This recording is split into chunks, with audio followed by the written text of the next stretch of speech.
أني أشكر كل الناس وأشكر كل التعليقات والمسجات والإضافات السلبي منها قبل الإيجابي، وأقول لكم إنه أني مسامحة الكل.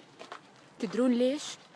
لأنه سمورة اللي أنتوا تشوفوها وتحكي هي إنسانة متسامحة جدا، تحب الحياة، تحب الحرية، الحرية الصح، تحب تنطي رأيها وتحب تقول إنه أني مواطنة عراقية أحمل الجنسية العراقية وأحب بلدي وأحب العراقيين، وما عاجبني إنه أني عايشة هنا.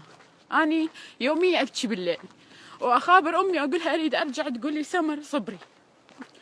يا العراقيين، يا العراقيين، كافي تحجون علينا وكافي تحجون على بعضكم.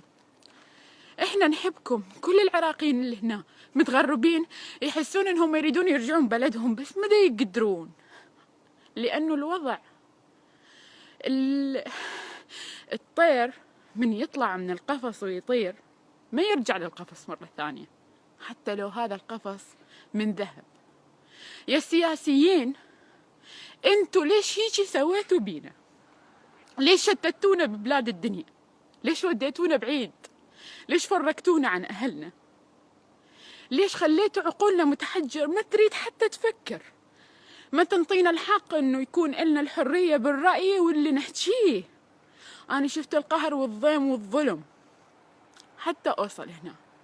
أنا جت علي أيام نمت بالشارع، أني وكفشتي اللي ما عاجبتكم، بس أني إنسانة عراقية وأحبكم وأحب الكل، وزعلانة إنكم أنتوا كلكم مو يمكم، أنتوا كلكم مو يمكم، أنتوا كلكم مو يمكم، أنتوا يم غير شغلات.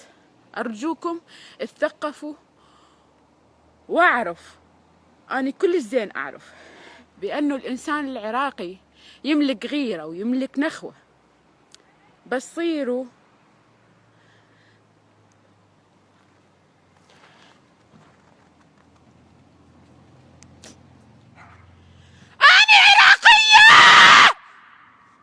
أنا عراقية وأحبكم،